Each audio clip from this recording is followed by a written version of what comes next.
All right, everybody, welcome back. It's been a week already. That's crazy. 7 days goes by fast. Anyways, so I'm gonna do Era of Ruin. Definitely did not have this on my bingo card. I was gonna do Deacon of Wounds, and I was actually like an hour into it, but then I saw the Era of Ruin had dropped, and I was like, hey, it's the last book of the Siege of Terra, so I should probably hop on this. Not necessarily for, like engagement reasons, but mostly because, it's the end of the Siege of Terra, and I've already read all the other books, so I might as well, get in on the action before all the YouTubes spoils it anyways. But yeah, so this won't be necessarily in order, and it also won't be normal because it's an anthology, so to spare you guys the 3 hour rant that this totally could turn into. It'll just be like a rough summary and then like my thoughts, as in like just like a decent review and then of each story. But yeah, so with that out of the way, let's start out with System Purge, and this one was written by Gav Thorpe. So the summary goes, you've got tech priests, Quarf, Theoclia, and Rakbani. All of these are, tech priests of the Mechanicum. They have yet to become the Mechanicus, I believe. They haven't achieved Adeptus status, but anyways, so Quarf is a junior adept, and he seems to be a bit like kind of on the naive side of things. He expresses interest in studying the arcane, and it's something that his mentor Theoclia has been critical about. She lets him talk about it, so at least he doesn't get like, mind wiped immediately. But he does seem a bit on the I don't know what the warp is kind of thing. And then Tet Joe, the White Scar, also warns him in a conversation. It kind of comes up, but he gets warned that studying that which is corrupted by the warp, or the warp itself, is a dangerous and stupid idea. I think the quote that he used, or he likened it to, was on Chigoris, we don't drink water that animals are dead next to, because that just kind of implies that there's poison or something happening with the water. And then there's Theoclia, who is a senior tech adept, and she's Quarf's mentor. And then there's Rakbani. I would say more about them, but like genuinely, there's nothing really to kind of. Quarf and Tet Joe are kind of the main characters here, which is strange because usually you have the more senior take especially in a short story, but 'tis not the way in this one. So I do have critiques. I think that this story was way too short. Like way too short. It could have gone on a lot longer, and the characterizations and stuff kind of suffered for it. But I'm going to read what I have written, so don't jump ahead. But anyways, so one major critique I have with the story is that none of the characters come off as having survived the largest single battle of the Horus Heresy. I'm not sure if this is the intention, but it felt a lot more like this was just another day and all the tech priests were clocking in to do some IT to get the internet plugged in before the client arrives. The client in this case being Guilliman and the newly arrived 13th Legion. Even when the scrap code virus was actually revealed to be the Obliterator virus that had found a way to infect several servitors and a Chaos Dreadnought, the tension was barely there. The solution could have been to double the runtime, possibly, because it isn't like the writing was bad or the characterizations of the characters were off, but the pace was so quick and the story was so short that it hurt the atmosphere of the book and took away the building tension. All in all, it's a really good creature feature. I don't really read too many Warhammer like creature features pretty much ever.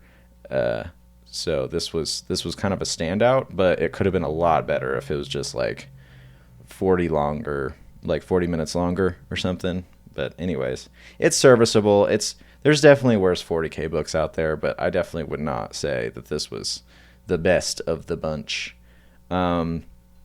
The The next book is called After the Dawn. It's written by Guy Haley, and by far and above, this story is the best of the anthology. You could definitely get away, and I'll probably say this point later, but you could get away with buying this anthology just for this, and also for Carrion Lord.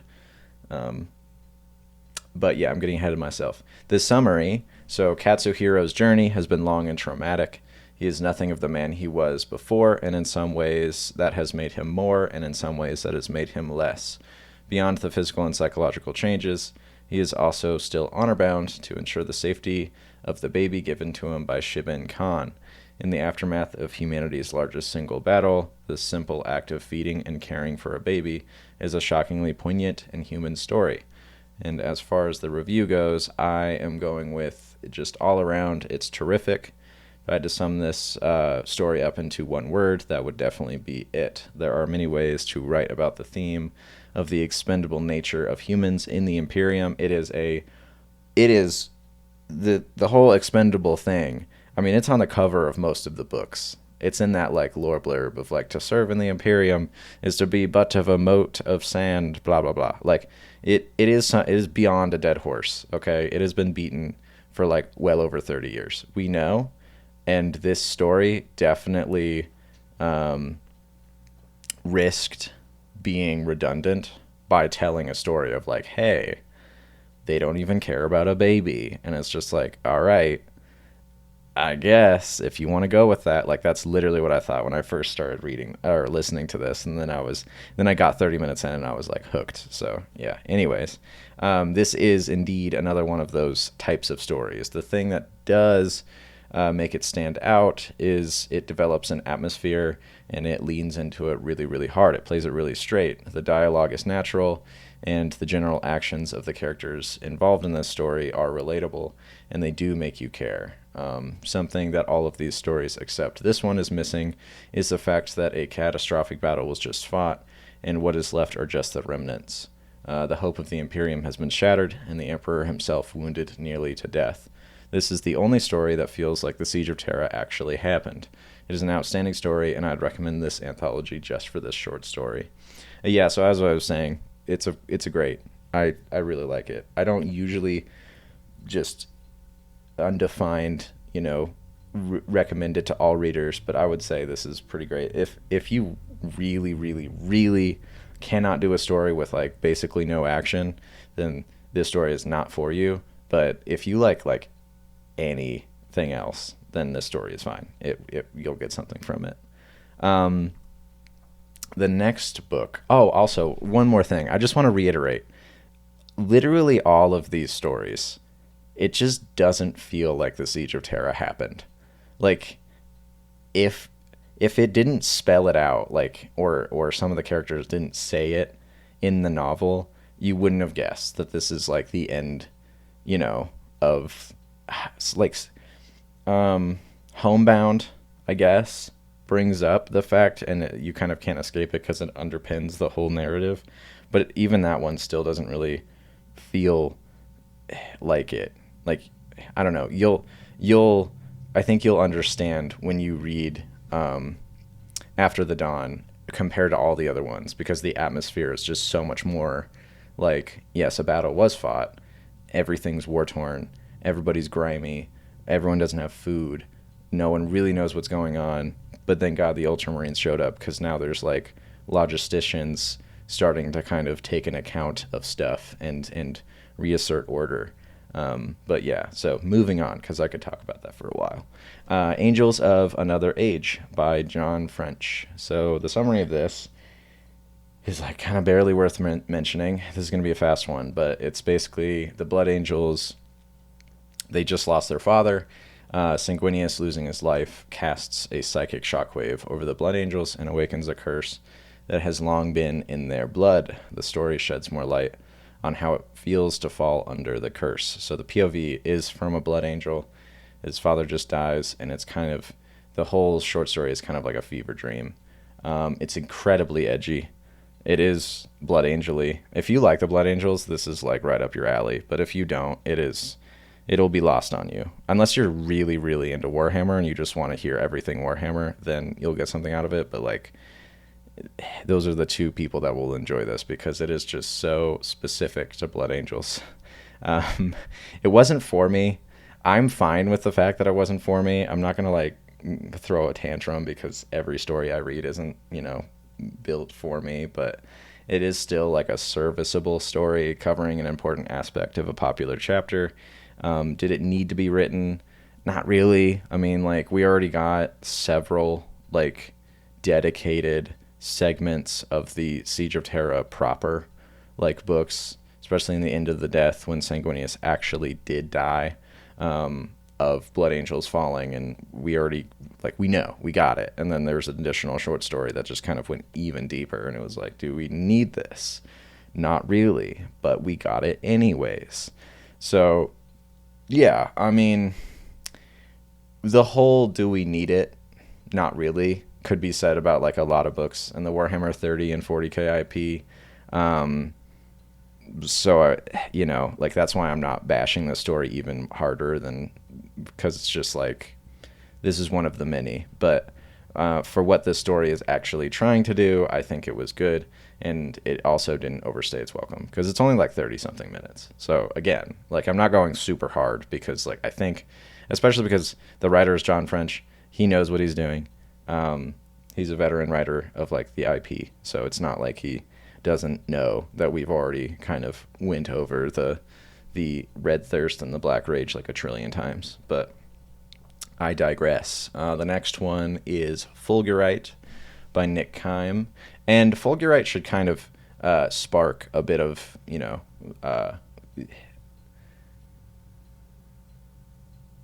remembrance. No, that's the wrong word, but whatever. Fulgurite is the material that exists after the Emperor uses his power. Like, if he calls down whatever, and then that power interacts with the ground will turn into Fulgurite. As far as I know, it's probably way more specific and like wibbly wobbly or whatever, but like, in essence, the Fulgurite appears when the Emperor uses his power. And using that material, you can kill like very powerful beings, including like warp entities and even Primarchs. So yeah, I say that because Barthuza Narek, a loyal word bearer, has come to Terra. He has in his possession a physical manifestation of the Emperor's power known as Fulgurite. Narek intends to kill his father Lorgar for betraying the Imperium and bringing a new age of darkness upon the galaxy. It's the shortest summary, but that's just actually it's not. The shortest summary is the Fragments book, but I'm getting ahead of myself again. It's a really simple summary because it's a really simple premise. It's borderline on rails, like FPS shooter level of just like, all right, come with me. We're going to just walk down this narrow road and we're going to see the sights. Like, yeah, it's good. It's just not, like, don't expect a lot coming into this. I am actually torn on this book, so I've listened to it 3 times in total. The first time I listened to it, I didn't get anything out of it besides the novel experiences of seeing some familiar faces and the reactions to seeing a loyal word bearer, because, like, genuinely, a loyal word bearer, we do not see those very often. The second and third time I read it, I got a bit more out of it. I've settled with it's okay. It's not bad by any means, maybe a bit boring and superfluous, but it's definitely not bad. On the other hand, it isn't actually good either. If it wasn't for the fact that this story was from the perspective of a loyal word bearer, I am fairly certain that it would have been a one and done for me. The critiques I have are twofold. Firstly, we've seen a To Kill a Primarch story before. Nathaniel Garrow trying to kill Mortarion, Rylanor being a Giga Chad and trying to kill Fulgrim, and then like basically succeeding, and Fulgrim would super be dead if he wasn't immortal and unkillable by conventional means. And then Karn with Angron, just because, again, Karn is Karn, and Angron is, kind of the lesser of the two, even though Angron's the Primarch. We all know Karn is the beast. Just as like a few examples of that kind of that story playing out of, a Marine trying to kill their dad. Like, we've seen it we've seen it. And those stories, like, not only have we seen them before, but they were done really, really well. So there isn't a great excuse. This one shouldn't have been like a slam dunk, especially when written by Nick Kyme, who, just like John French, he's also a veteran writer of the Warhammer books.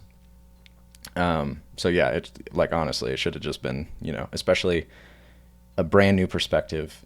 Like, Lorgar definitely could have monologued. That guy can't fight, but he can definitely talk, even if it's a little whiny sometimes. The second half of the critique is that I can't take the threat that Narek poses to Lorgar seriously enough to invest myself into that kind of narrative. He has a blade that can kill his father, but it's such a futile gesture that it undermines like the whole thing, especially when he struggles and fails to even harm another just Marine, like not even Primarch, Fabius Bile. All in all, it wasn't a dumpster fire at all. Again, all of these books are written well, like mechanically they're good, but the narratives are just like, did they need to be here? And it's definitely worth one read through. It just didn't live up to its like potential, because when you have a To Kill a Primarch, you immediately ramp up the stakes to just like stratospheric levels of just like, all right, we're about to see some fireworks, and then when it isn't, you're just like, come on, bruh. So the simple solution: don't write those stories if you don't want those expectations to be so high. The next one is Fragments, and this will probably be the shortest summary and review because it is the simplest, just most like basic story you can possibly express from a Warhammer book. It might as well be from the Battle Tomes. The summary is a sentence long. Not literally. If you go on Audible, it's probably longer, but I wrote this one myself. Can you tell? Anyways, so the summary is Sister of Battle fights during the Siege of Terra. I guess post Siege of Terra, because, it's not still the siege. They're doing cleanup, but it might as well be. The review, mechanically, just like pretty much all of them, and I've said this repeatedly, and like functionally the story does like its stories. The beginnings, the middles, and like the ends. So it knows how to story. It's intriguing. That as the Siege of Terra progresses, the more people become welcoming and even comfortable with the Sisters of Battle. That change in perception does a lot to alter the usual bitter nature of the Silent Sisterhood. However, if you don't like what this story basically equates to, which is Warhammer ASMR, then I would skip this one. There's a reason my summary was only a sentence long. Personally, I like anything Sisters of Silence, so I did actually enjoy the listen, but it's not super juicy with lore or unique in its story or like what it brings to the table. Basically, if this was animated, it would be legendary, but since it's written, it's kind of redundant because, I don't know, one giant action sequence is just, it's kind of boring. And if it wasn't written by Dan Abnett, I do think that it would have suffered. The next one is Ex Libris. Another one written by John French, and this one's good. Okay, no shade on how, like, I didn't like it, but not because it wasn't written well. It's because I don't like the Thousand Sons. I won't even say I don't like them. I don't care about them. I'm apathetic towards them. I just don't. There's just not enough good material on them, or I've already been spoiled to it. So when I read the dedicated book for the Thousand Sons, I'm like, yes, I know all this. I get it. I got you. So yeah, it's not because this book was like garbage or even that it was like redundant. It was just, Ahriman, okay, he's a sorcerer. I know he's trying to I know what he becomes and I know his goals, but I also don't really care. And this book is literally all about Ahriman. It's literally the moment he's still in the library of the Hall of Lang, which, a lore about this channel. This channel is named after the Hall of Lang. Just, I don't know why I'm tossing that in, but I might as well, right? Ahriman's in the Hall of Lang. He's specifically in Archive 888. I don't know why that's important, but it is. And Horus dies. And Ahriman is caught in like this weird time dilation bubble, because he's in a part of the library. So what happens basically is like Horus dies, right? And then the magic warpy shenanigans that Horus like made happen, which was basically all of it. He was essentially bringing the warp into real space. So that pressure bomb, like Araman kind of describes it way better than I am right now, but essentially all of the things that had any connection to the warp were basically being catastrophically like ripped apart and depleted of its warpy nonsense, because it was all getting sucked in to the place that where Horus died, and it was basically only leaving behind the real, and in a place that's as magically, because it's like the entire Hall of Lang is like essentially not all of it, not the entire thing, but the majority of its collection has been like infused with, because it's just a collection of artifacts and ancient books and like stuff.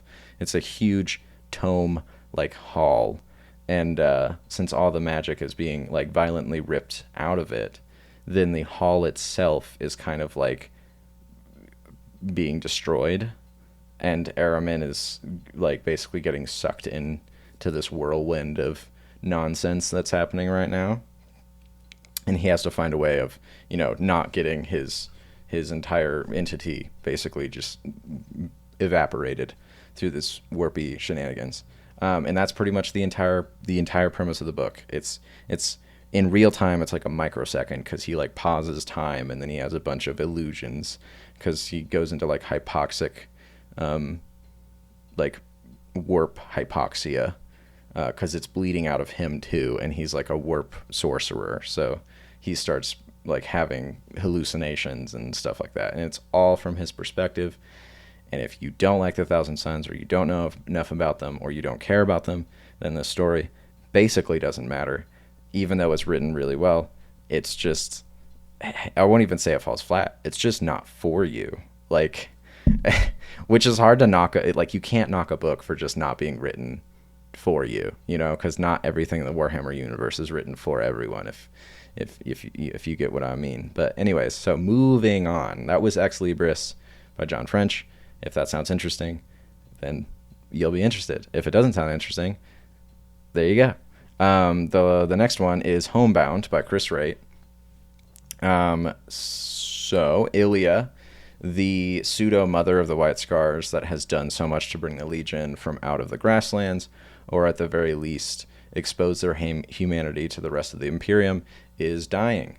Long service throughout the Crusade since Olenor, and now fighting alongside the White Scars through the Siege of Terra, has broken her body. She now makes her way back to her childhood home to live out the rest of her days. Her death, to most in the White Scars, marks the beginning of a new dark age. So the review, it's not an exciting story, but it wasn't supposed to be. I really, really, really liked it. There was a surprising amount of like emotional depth, especially for a Warhammer book, because it's very hit or miss. Sometimes they nail the emotional like drama, and other times it's like played up and it's very weird. But yeah, so there's a reason that 30K is thought to be kind of better than 40K. As far as characterization goes, like there are just more interesting characters in 30K, even though personally I prefer the 40K time period. But anyways, that's because of, among other things, the highly fleshed out characters. The Siege of Terra series has a lot of goodbyes in it that close out the stories for many, many characters. It is a hard thing to do, and even harder to execute well. And this is one of those goodbye stories that is actually written really well. It's slow and has next to zero action. The only lore in it that is particularly exciting is the conversation that Ilia has with the Great Khan. So Genghis actually does wake up from his coma. He is healing, and it's very interesting because he has completely changed. Like I would say it's because he's in shock, but like he is just not the Khan that fought Mortarion He is a very different man. He has seen some things. He's got like PTSD now. He says that he was in the warp for a time, and he is like borderline crying because Horus died and he felt it. Yeah, it's a good conversation. There's some fun, like it does explain a lot about how, like, why Jagatai just disappeared, like during the scouring, because he doesn't do it immediately, but he does end up just like, riding a chariot straight into the Eye of Terror, because he's just like, nah, I'm out. Or no, not the Eye of Terror. That was Corvus Corax. It was, and Lehman. It was Kimura. Yeah, so he's chilling with the dark boys. Yeah, I think Homebound was my third favorite, because Homebound, and then the Carrion Lord, and then my favorite of all of them was After the Dawn. But yeah, so speaking of the Carrion Lord of the Imperium by Aaron Dembski-Bowden, that's the next book. So the summary is Diocletian. He's a Custodes. He's lived for a really long time, as all Custodes kind of do, through a series of journal entries that have been written by him and they span from the founding of the Imperium all the way up to the Siege of Terra, and then beyond that into an unknown time, but it is pretty much like the modern, not literally, because he's not still, I'm pretty sure he's not still alive, but it's basically, it goes into when the faith started becoming a thing, and like worship and all that stuff, and he gets to witness, like, you as the reader get to see basically a full kind of compression of the Imperium, going from like the juvenile infancy to like the siege, throughout the Crusades, and then the siege, and then into like what we know as, we would understand and interpret as, the modern day Imperium. What's important is, not only do we get to see all that, because we also already know all those things, but we get a custodian kind of point of reference, and it's a pretty comprehensive understanding of their thought process. So the review, I would say this is by far and above the most clickbaited story in this entire anthology, and I see why. Any morsel of the information on the Emperor instantly becomes important, since there is such a drought of it. I mean, intentionally so. He is an enigma for a reason. What I will say about this is nothing like particularly revelatory. Jeez, I should really not write complicated words when I'm tired. Nothing like a particularly revelation worthy actually happens here. We already know that the Custodes view the Primarchs as like the worst things that ever happened to the Imperium. We do know that. That is in several books, like the Guardians of the Throne series that I've already reviewed, the Dark Imperium series, Gate of Bones, like Master of Mankind. We know that the Custodes hate the Primarchs and the Space Marines. Like, not all of them, but most of the Custodes have a very dim view of the Primarchs. We do already know that the Custodians are long-lived, because there's a significant portion of this book where Diocletian kind of says, like, hey, we don't age. We just get to middle-aged, and then we just, like, stop.